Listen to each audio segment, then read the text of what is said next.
Directly go to the case. 56-year-old gentleman from Jharkhand who was a shopkeeper presented with on and off fever for the past 1 year. Positive with the URI symptoms, including nasal block, running nose, and throat pain. About 3 to 4 episodes per month were there. And along with that, for the last 2 months, he complains of inability to walk properly. It was more like a more of a motor predominant deficit. He is not able to put on his chappals, and while walking also he is complaining of some mild pin like sensation also was there. And this got worsened over the last 1 week, and he came to CMC, and that time onwards he's not able to walk properly. He's not while walking he has to lift up his entire leg for proceed further. And he has also developed bilateral pedal edema along with facial puffiness for the last 1 month. And there was loss of appetite and generalized tiredness. There is no documented loss of weight or no other associated symptoms. No loose stools, no breathlessness, no cough.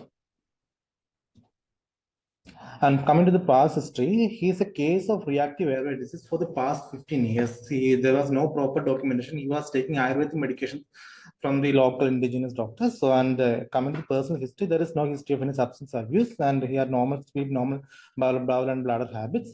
And family history, there is no similar complaints in family, and there is no history of malignancy. So, coming to. Can you go back to the slide? Can you please tell us a little bit more about the neurological symptoms? Sir, actually, 2 months back, he noticed he is not able to walk properly. At that time, he got more of a motor abdominal symptoms. He is not able to put on his chappals, and he is not able to grip the chappals also properly. And along with that, he had got the pins and needle sensations also was there for the last 2 months. That was not there, man. No. Only distinct weaknesses. Upper limbs, there were no weakness, only the lower limb.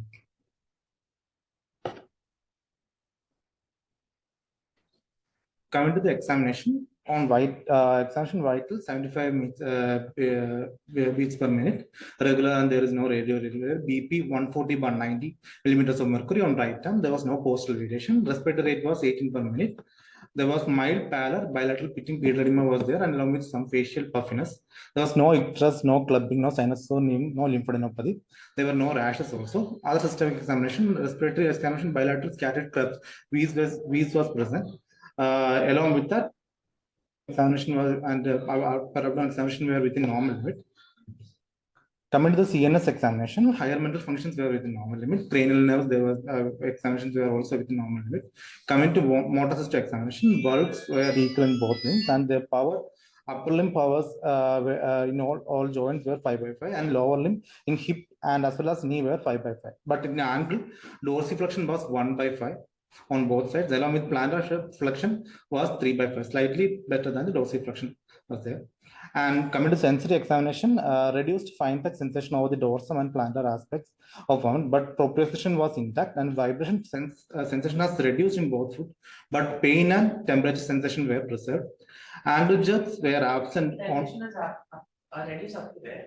Only up to angle now. Yeah. And other reflexes were present. What about EHL? EHL. It's a power version. And gait was high stepping gait. So clinical symptom analysis. So patient had a fever history, on and off fever for the past 1 year, along with the and cause etiology is not proven. And the patient also had a reactive airway disease with bilateral foot drop with mild sensory involvement and pedal edema with facial puffiness, probably can be due to heart failure. I presume it will be probably due to hypoalbuminemia. So the differential. Any more details about all kind of medicines you were taking? No, sir. Actually, that medications are not only some. So the differentials which we consider initially, we thought it would be an autoimmune conditions such as vasculitis, EGPA, GPA, microscopic polyangiitis, other autoimmune conditions like SLE, demyelinating disorders, and mixed connective tissue disorder. And since he was taking Ayurvedic medication, we thought of toxic metal poisoning also. And the other differential, which include retroviral infection, hepatitis B, C, which cause cryoglobulinemia, and malignancy as which is suspected as a paraneoplastic syndrome. So, coming to the investigations. So HB was 10.8 with the MCV of 71.7. RW was 14. Total counts was 23,000 with the neutrophils of 51 and eosinophils of 40. Platelets were 5,86,000. Creatinine was normal, and left showed hypoalbuminemia 2.4. And along with the urine routine showed RBCs of 16. With the 24-hour protein, protein was 1 plus, and we have done a 24-hour protein. But we showed 516 milligrams per day. ESR was 41, and CRP was 116. TSH on evaluation was 9.75. So we sent for a thyroid hormone levels also, but it was within normal limits. So we consider subclinical hypothyroidism would be also there. In view of hypereosinophilia, we proceed with the bone marrow. We showed moderately hypercellular marrow with marked myeloid hyperplasia and marked eosinophilia. And ANGAS was negative, and BBBS also came negative.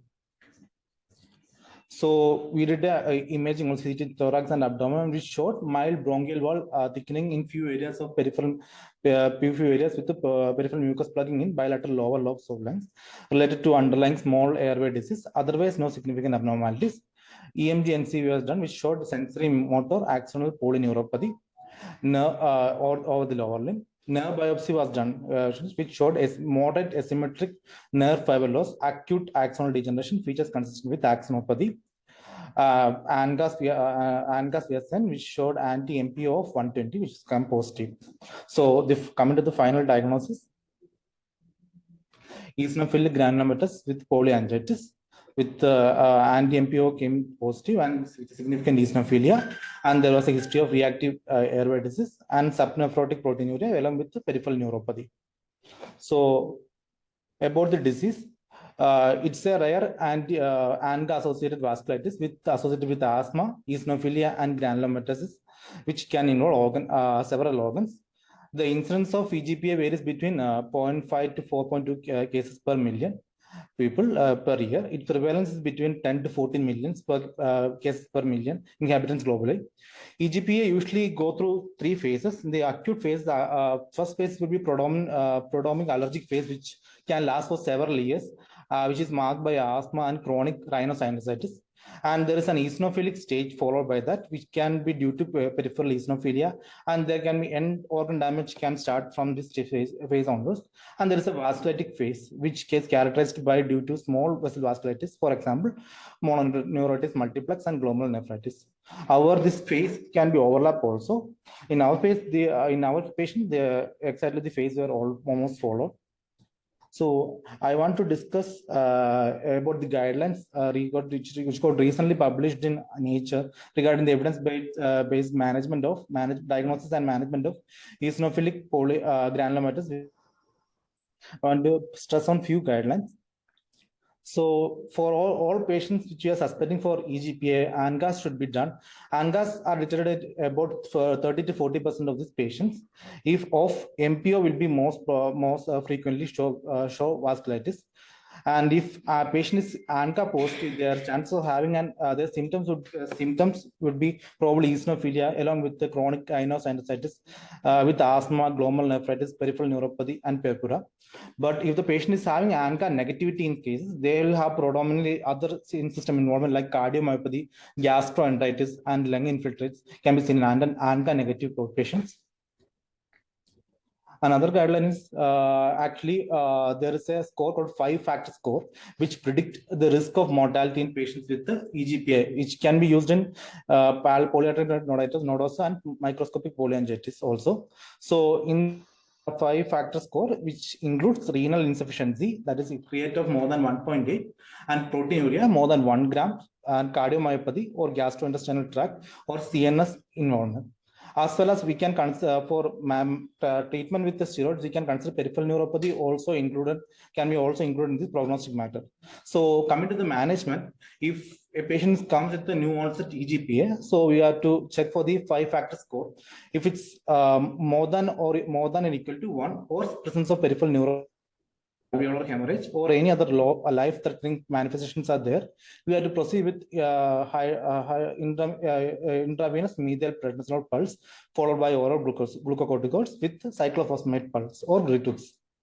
Once induction is achieved, we have to proceed with the remission therapy, which includes corticosteroids with the Ritux or Mepolizumab or DMRTs can be used. In case of non-severe case patients, like patient who doesn't have any other 5-factor score of 0, or patient doesn't have any neuropathy, we can proceed with the glucocorticoids alone, and glucocorticoids plus Mepolizumab can be used for the management of EGPA. In our patient, we started on medial prednisolone 1 gram pulse, which completed for 3 days, and followed by that, we started on 1 mg per kg prednisolone. And after that, we can proceed with cyclophosphamide plus, that is still going on. And patient got symptomatically improvement is there, and he want to continue his further treatment in Jharkhand, so he has gone back to Jharkhand for further treatment.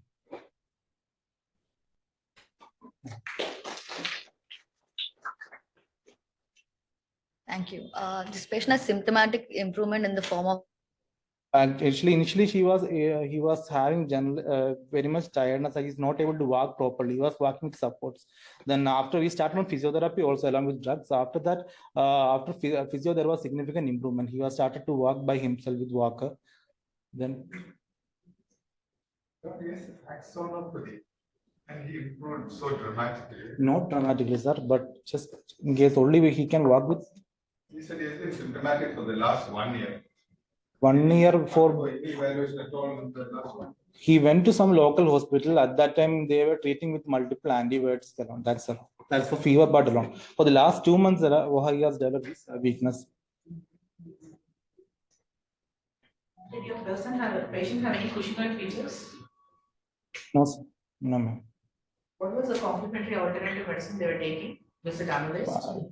I'm not sure. They didn't show him. They said that they were taking some local Ayurvedic medication. That's all. I'm not sure about that. CT scan thorax finding. Peribronchial thickening, man. Suggestive of air disease. That's it. Air reactive air disease. What was the come to CMC? Actually, he came for the evaluation of fever, sir. He had these multiple episodes of fever, but for 1 year. So since he has gone to multiple hospitals, there was no improvement. He's again having this fever with the nasal blocks and all. But for the last 2 months, he started developing weakness along with facial puffiness and period. So because of that, he came here. After when he reached at the railway station itself, he is not able to walk. So from there, he was immediately taken to ED. Stool, you ruled out stronger. Yeah, the stool culture, stool routine was sent. Heavy metal. Heavy metal screening was sent. No? Its report has not come.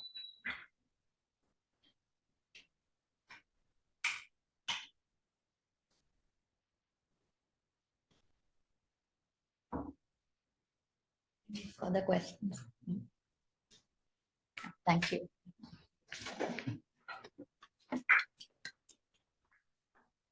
Thank you all for attending. They were nice cases, but the best case for today is Kesila.